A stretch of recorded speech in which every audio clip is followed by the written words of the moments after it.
বাংলাদেশে গম পাচারের অভিযোগ, আর সেই অভিযোগের ছায়া এবার পড়েছে ভারতীয় অভিনেত্রী ও সাবেক সংসদ সদস্য নুসরাত জাহানের ওপর।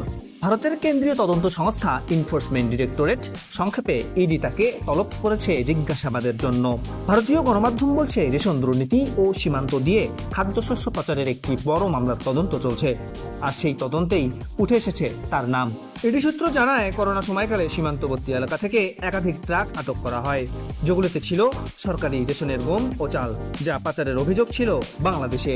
সে সময় বসিরহাটের সাংসদ ছিলেন নুসরাত জাহান, তাই তার ভূমিকা কি ছিল সেটাই এখন জানতে চাইছে তদন্ত সংস্থা। তবে গুরুত্বপূর্ণ বিষয় হলো, এই তলব মানেই গ্রেপ্তার নয়, এটি শুধু তদন্তেরই অংশ হিসেবে জিজ্ঞাসাবাদের জন্য ডাকা। এদিকে পুরো ঘটনায় এখনো নুসরাত জাহানের পক্ষ থেকে আসেনি কোনো আনুষ্ঠানিক প্রতিক্রিয়া।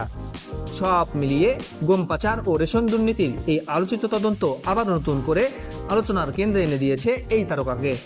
কি বলবেন নুসরাত, আর তদন্ত কোন দিকে মোড় নেবে, নজর থাকছে সেদিকেই।